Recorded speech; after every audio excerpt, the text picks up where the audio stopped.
Welcome to my channel. Jenna Carson hears secrets no radar can detect, but the military called her a failure, disbanding her team after lives were lost in an ambush she couldn't prevent. For years later, the ghostly signals that haunted her return, leading Jenna back into a deadly showdown with a former ally hellbent on revenge. Now, armed only with instincts and the echoes of betrayal, Jenna must face the past head-on or risk losing everyone she swore to protect. You ever watch the mist rolling through Copper Ridge and swear it whispers secrets? That's exactly how I felt every time I set foot in this old mountain base. My name's Jenna Carson, and even at 41, I still trust my ears more than any radar or digital map ever made. Folks call me a loner. Maybe they're right. I was born into an Air Force family. My granddad flew Thunderbolts over Vietnam, and my mom?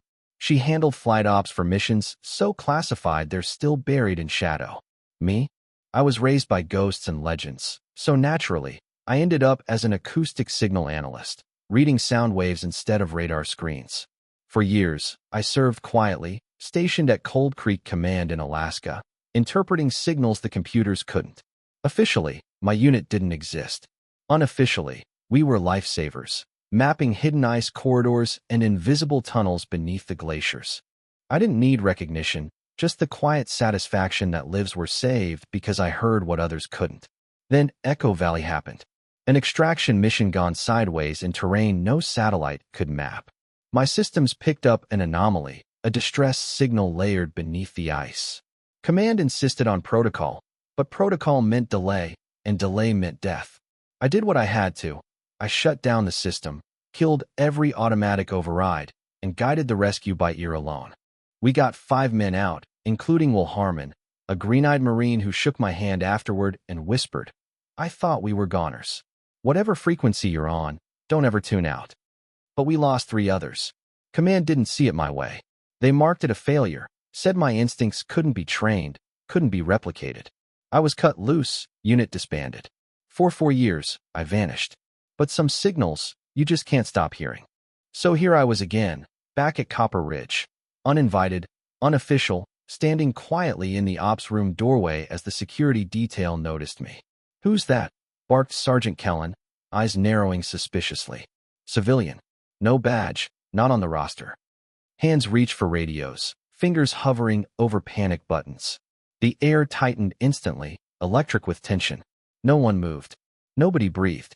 Except a voice from across the room, familiar, warm, and calm, cutting through like a blade. "You want to know who she is?" Will Harmon leaned against the wall, arms folded, a knowing smile playing at the corners of his lips. "Just watch." It was then they finally looked at me, really looked.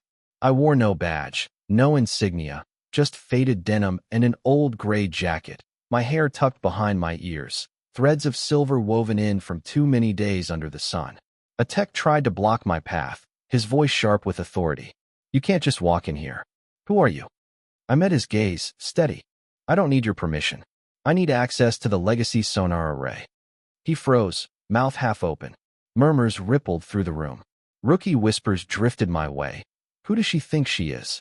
But the room fell silent again when Commander Reed, the mission leader, stepped into view. His eyes landed on me and widened in recognition, then narrowed with disbelief. "Jenna Carson," he breathed, almost reverently. "It's been years. What brings you back?" "Echo Valley," I said simply. The signal's active again. Gasps and disbelief filled the air. Echo Valley, the mission no one spoke of, the black mark on Cold Creek Command's perfect record. Commander Reed hesitated, studying me carefully, before glancing to Harmon. "Can she really do this?" Harmon's gaze never wavered from mine. "She saved my life once. If Jenna says the signal's live, it's live. I'd stake everything on it." The commander sighed, his voice tight with the weight of command decisions he'd never expected to make again. "Show us, then." I moved to the console like I'd never left, fingers flying over familiar keys. The screen hummed to life, pulsing gently with waves only I could hear clearly. I had 12 minutes. If I was right, somewhere beneath Echo Valley, a heart was still beating, calling out through layers of ice and stone, praying that someone, somewhere, could hear. I closed my eyes, breathed deep and started to listen. The room around me blurred, fading into background noise as I became lost in the pulse beneath my fingertips.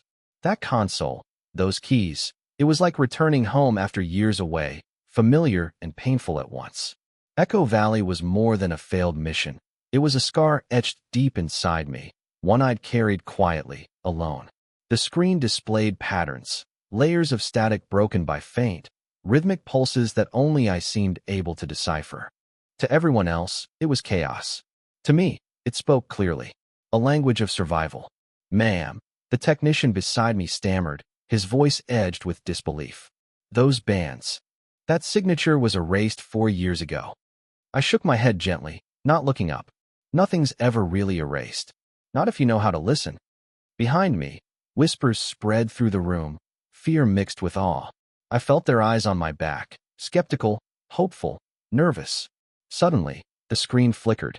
A fresh sonar map crystallized on the display, pathways beneath the ice forming like veins on a leaf, illuminated in vibrant blues and greens. I tapped gently, highlighting a thin line threading through the shifting ice formations. "Echo drift," I said softly. "A corridor opens only under precise atmospheric conditions. Right now, it's holding steady, but not for long." Commander Reed approached cautiously, eyes narrowed with skepticism. "That route is theoretical. A ghost path. Nobody's ever navigated it." I finally turned to face him, feeling the full weight of 4 years in my words. "It's not theory, Commander. It's reality. If we miss this window, your people won't have another." Harmon stepped closer, his voice low and steady. "When I was trapped under Kandahar, comms went dead. We survived because someone tapped signals through solid rock, guiding us home." His eyes locked onto mine, warmth and trust cutting straight through my armor. "That was you, Jenna." The room stilled, the tension palpable. I held Harmon's gaze a moment longer, memories passing silently between us, before returning to the console. "We have exactly 8 minutes before this path seals shut." Commander Reed's hesitation broke. He turned sharply to his team, his voice clear with command. "Prep the extraction unit immediately. We're following her signal." "But sir," an officer started to protest. "If she's wrong, we lose Omega Team anyway," Reed cut in harshly. "At least this way, they've got a chance." The room erupted into organized chaos, operators scrambling to prep equipment, voices rising in a wave of urgency. Beside me, the young technician looked pale, fingers trembling slightly. What if it's a trap?" he whispered, fear evident. My voice was quiet but firm. "The last time it was. They hijacked our rescue frequencies, lured us in. That's why the system erased Echo Drift. But I kept the codes here," I said, tapping my temple, "because someday, someone might need it again." He swallowed hard, looking away. I could almost hear the question he was too afraid to ask. "How many lives depend on your instincts?" From across the room, Harmon nodded subtly, catching my eye.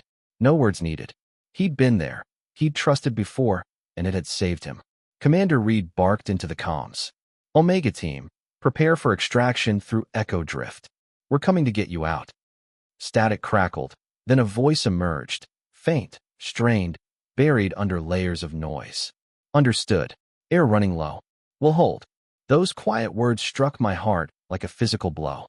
This wasn't theoretical. It wasn't just another mission. Lives depended on frequencies no modern sonar could reach. Only me and the ghosts of my past. I leaned closer to the console, fingers adjusting dials and levels with practiced ease. "Find the stillness between the pulses," I whispered into the radio. "That's where your signal hides." A brief silence. Then the voice responded again, hope breaking through the static. "We hear you, Echo. Guide us home." For the first time in years, I felt something inside me soften, something frozen and buried beneath guilt and regret beginning to thaw. I looked up, meeting the eyes of the assembled team. "It's time. Let's bring them home." The operations room buzzed around me, but my focus stayed anchored to the console. Every pulse echoed in my bones, resonating deeper than sound. I felt like I'd stepped back in time, back to the days when saving lives came first and rule second. Beside me, Harmon stood like a sentinel, watching closely. "You haven't changed, Jenna," he said softly. "Still dancing to rhythms nobody else can hear." "Neither have you," I replied quietly, eyes locked on the shifting sonar patterns, still trusting instincts over orders. A slight grin curled at the corner of his mouth, quickly fading as the console flashed urgently. The ice walls were already shifting, narrowing the window by the second. Commander Reed barked orders into his comm. Omega Team, we have extraction units moving. Follow Echo's guidance exactly. Roger that, came the strained voice again, fading into distortion. Air down to minutes. Pressure tightened my chest. I adjusted frequency knobs carefully, chasing elusive signals hidden beneath static. Then I saw it, a faint, barely discernible vibration beneath the main frequency. My breath caught. Commander, I said urgently, pointing to a ghostly line flickering across the screen. Someone's tapping a distress pattern underground. It's not electronic, it's acoustic. They're signaling through solid rock. Reed frowned deeply, skeptical but clearly shaken. Impossible. Standard gear won't work underground. It's bone conduction, I explained rapidly. Tap rhythms. You can track pulse patterns through stone if you know how to listen. They're calling out in a code that's older than your tech. Reed leaned in, examining the display closer. His voice softened, tinged with reverence. You're saying they're using Morse? I nodded slowly. Morse is survival. When comms fail, when darkness closes in, it's the one voice that still speaks clearly. The room fell quiet, the weight of realization settling in. Commander Reed finally understood. This wasn't about following orders or regulations. It was about reaching someone whose voice had nearly been silenced. He turned to Harmon, voice decisive. Get a rescue squad into Echo Drift immediately. No delays, no waiting. Sir, protested an analyst, if we're wrong, Harmon cut in, his voice edged with steel. I'll take responsibility personally. But trust me, trust Jenna. We aren't wrong. The team scrambled, suiting up quickly, eyes filled with anxious hope. I fine-tuned the controls, marking coordinates. Route stable for now, but atmospheric pressure will shift soon. You've got 4 minutes to enter Echo Drift. Exact heading, 14 degrees northeast. Harmon met my eyes once more, nodding firmly. We'll follow your lead. As the rescue team departed, the room settled into tense silence. Operators monitored signals, screens flickering rapidly. Each second stretched painfully, echoing with unspoken fear. Commander Reed stepped beside me, voice quiet. 4 years, Carson. Why'd you hold on to all this? Because I failed once, I whispered, eyes fixed ahead. And you never forget the ones you couldn't bring back.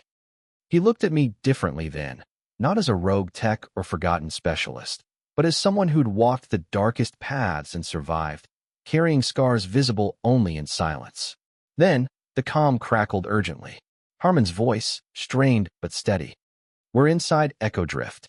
Signal strong, guiding us clearly. Almost at Omega's position. Understood, Reed replied tightly.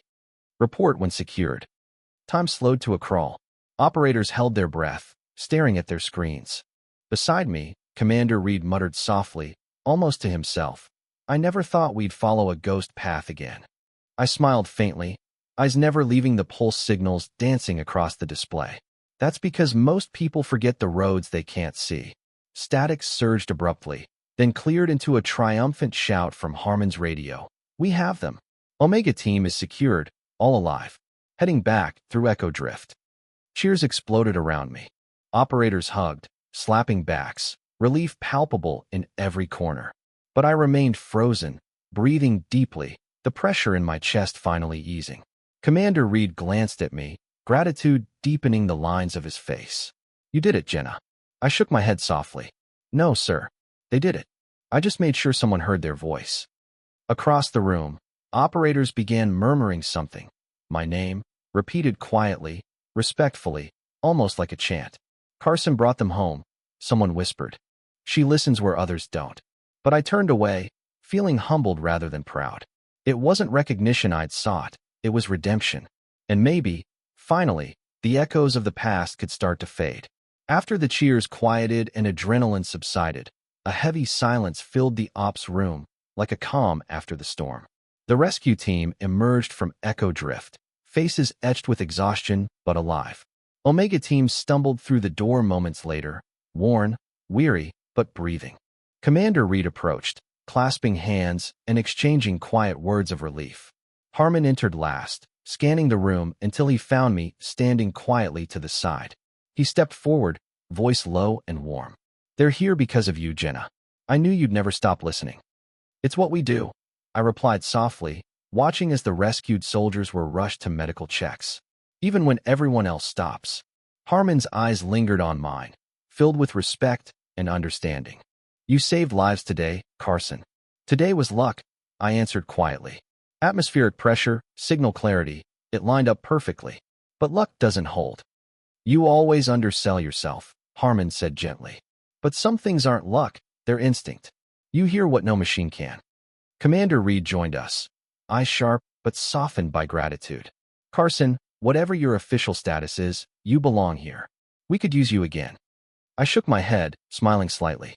"I'm not official, Commander. Haven't been for 4 years. But I kept these maps because I knew someday someone would need them again." He hesitated, frustration crossing his face. "Then why stay away? Why hold back until now?" "Because," I said quietly, "Echo Valley wasn't a random failure. Someone hijacked our signals, baited us. I lost 3 people because I trusted protocols over instincts.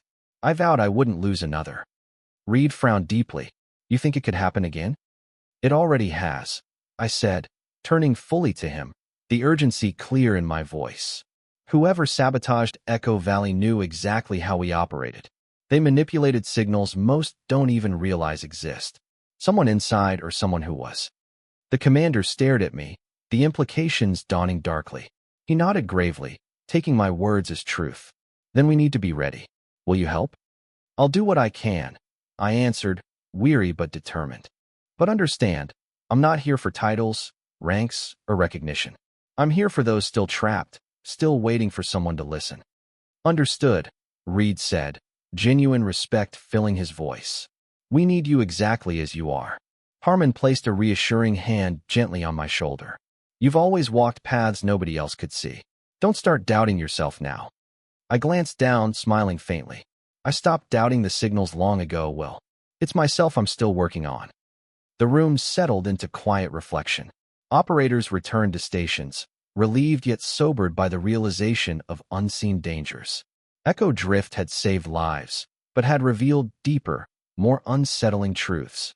As the evening wore on, I found myself alone in a corner, tracing old lines on a worn map, lost in thoughts until Harmon's voice softly broke the silence.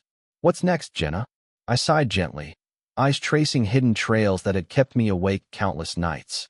"Whoever used Echo Valley against us left marks I can still hear. If they return, I'll know."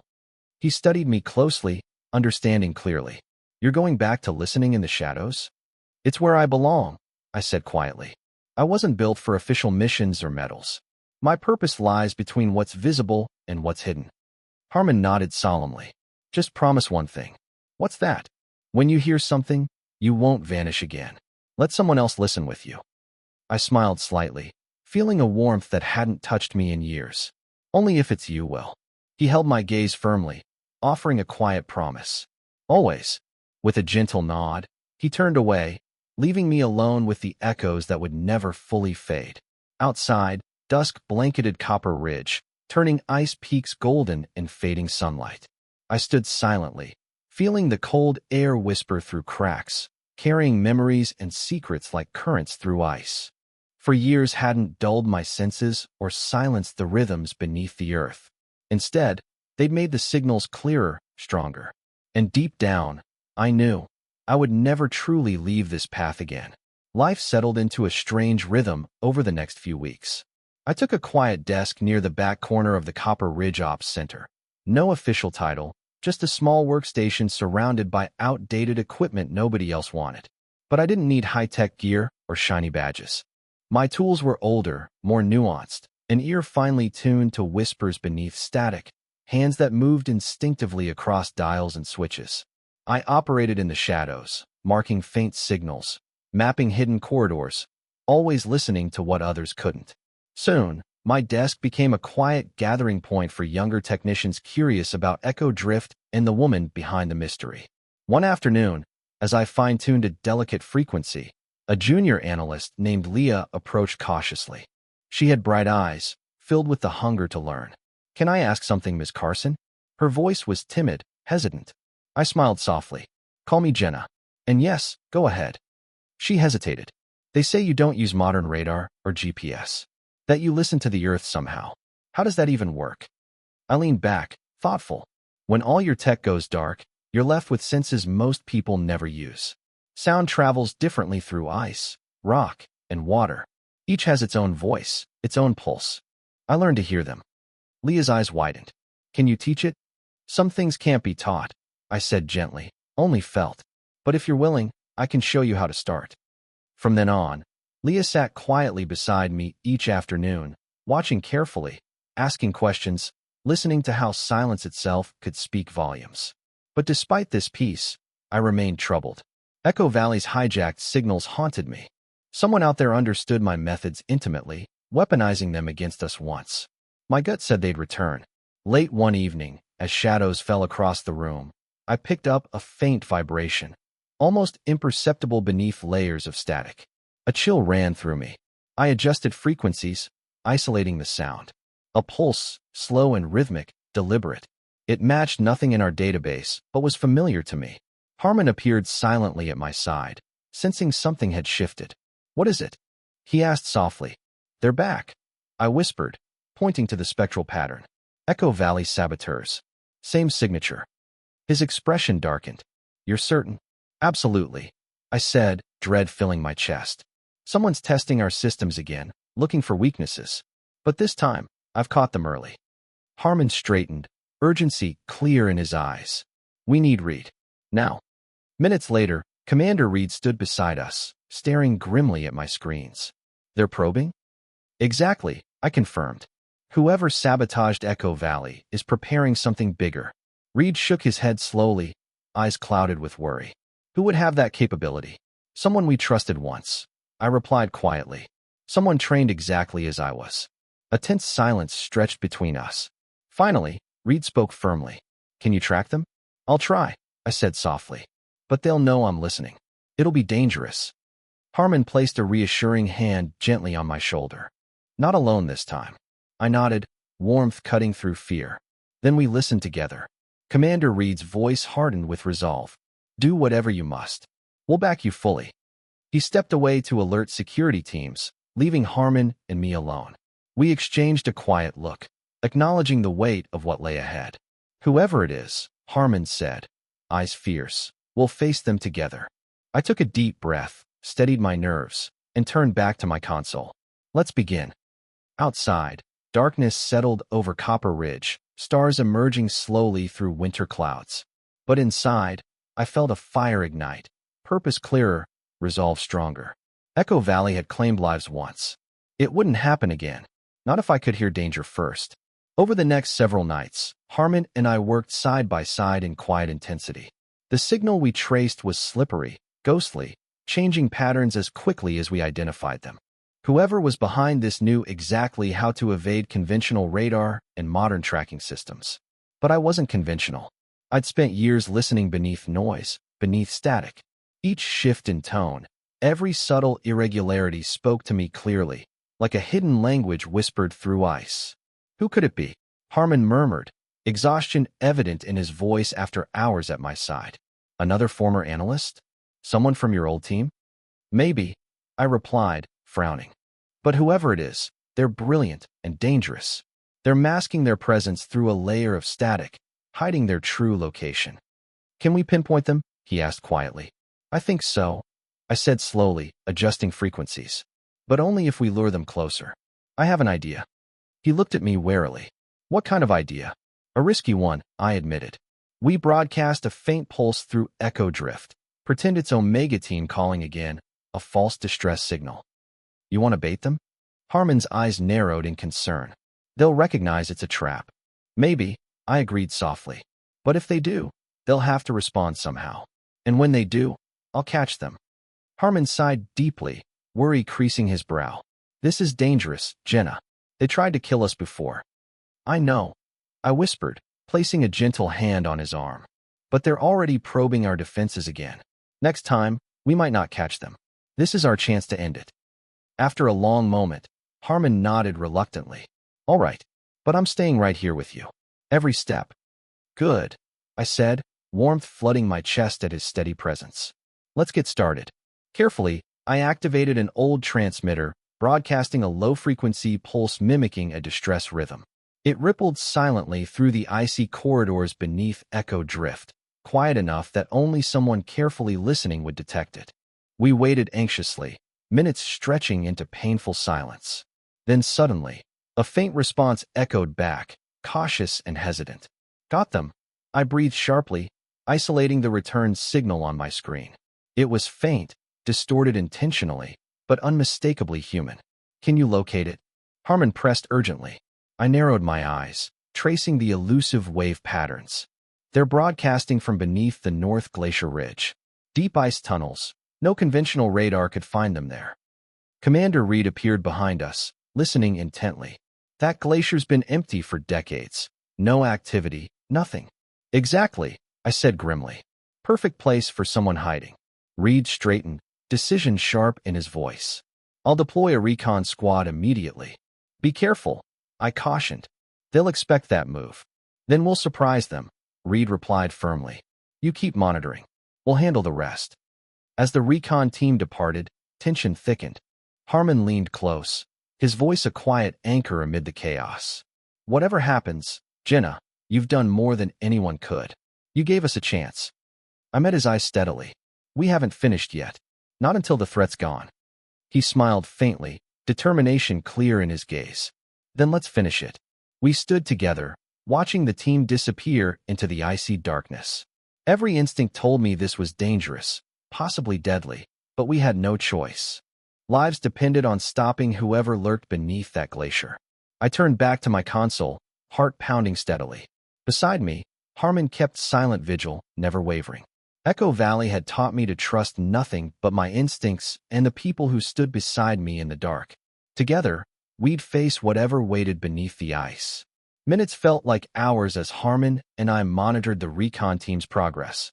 Each radio check-in brought tense relief, but no sign of our adversary. Suddenly, the calm burst to life. We've got something, a soldier whispered urgently. Hidden entrance under the glacier. My pulse quickened. Careful, I cautioned. They'll know you're there. Commander Reed joined us, fists clenched tightly. Secure the site quickly. Expect resistance. Static crackled, then silence. Tension coiled like a spring. Then, abruptly, panicked shouts echoed through the calm ambush. They're here. Gunfire erupted, distorted through the speaker. Harmon gripped my shoulder firmly. Can you locate attackers? I frantically adjusted frequencies. They're masking themselves. Wait there. I pinpointed faint signals buried in static. Another hidden tunnel behind you. Commander Reed shouted commands, desperate. Pull back now. The squad leader's voice, strained but steady, responded, negative. We've got wounded. Need immediate extraction. I exchanged a look with Harmon. There was no choice. I'll guide you out, I said quickly, calm overtaking panic. Follow my voice exactly. Understood, the leader replied shakily. Slowly, deliberately, I navigated them through invisible ice corridors, trusting echoes over visuals, instinct over data. Each step felt impossibly long. Finally, they emerged, breathless but alive, wounded comrades supported between them. Commander Reed exhaled sharply, relief flooding his face. Harmon squeezed my hand tightly. You did it again, Jenna. But as the team reached safety, an unfamiliar voice crackled through our calm, chillingly clear. You think you've won? It hissed softly. You've barely begun. The line went dead, leaving a stark, silent threat hanging in the air. The voice haunted the room long after the static faded, lingering like frost on glass. Commander Reed stared at the silent radio, jaw tight. Harmon's grip tightened protectively around my hand. Do you recognize that voice, Jenna? I shook my head slowly, dread pooling in my chest. No, but they recognized me. A grim silence settled. Reed finally spoke, controlled but strained. They've compromised us again. Clearly, someone has deep knowledge of our operation. It's more personal, I said quietly. They're targeting me, specifically. They knew exactly how I'd respond. Reed frowned deeply. Someone from your past, then? Yes, I replied softly, heart heavy. And they're not finished. Harmon stepped closer, resolute. Then neither are we. The commander nodded decisively. Identify them. Quickly. I returned to my console, isolating and replaying the distorted transmission. Slowly, painfully, clarity emerged from the static, a distinct acoustic signature hidden within. Recognition struck suddenly, ice-cold. I turned, my voice barely a whisper. It's Marcus, Marcus Vale. He was part of my original Echo Valley team. Presumed dead. Shock rippled through the room. Commander Reed's eyes darkened. Apparently, he survived and blames you. A deep chill settled in my bones. Marcus knew every method, every tactic I used. He was brilliant, resourceful, and now, dangerously vengeful. Harmon spoke first, voice firm. He won't surprise us again. But deep down, I knew Marcus wasn't finished. He'd already turned silence against me once. Now, he would try again, only louder, deadlier. And next time, the echoes might be fatal. For days, Marcus's threat hovered silently over us, an invisible blade waiting to fall. Every frequency, every shadow felt dangerous. My instincts screamed that the next attack would strike soon, and strike hard. Then, late one night, Marcus made his move. A sudden alert flashed urgently across my screen. Echo Drift's tunnel systems destabilizing rapidly. He's collapsing the tunnels. I shouted, panic jolting through me. Anyone inside? Commander Reed's face paled. Recon team is down there mapping the site. Harmon reacted instantly. Get them out fast. I quickly broadcasted emergency extraction signals. Recon team, evacuate immediately. Tunnel collapse imminent. Static hissed ominously, then Marcus's voice cut through sharply. Too late, Jenna. Now you'll know what losing feels like. The ground trembled beneath us. Operators scrambled, chaos erupting. But Harmon grabbed my arm tightly. Jenna, he's not just destroying tunnels. He's here, close by. Realization struck me like ice. Marcus wanted me, face to face. I turned toward the door, determination overriding fear. Then let's finish this. Together, Harmon and I ran toward Echo Drift's entrance, urgency pounding with every heartbeat. I knew Marcus was waiting, and deep down, I feared what else he had prepared. We reached Echo Drift just as the earth groaned beneath us. Ice cracked like gunfire, shards tumbling into darkness. Marcus stood waiting, shadows dancing around him, eyes sharp with bitterness. Welcome back, Jenna, he said coldly, stepping forward. I knew you'd come. Stop this, Marcus, I pleaded. These people did nothing to you. They followed you, he spat. Just like I did. Trusting your instincts got them killed. Harmon moved protectively in front of me.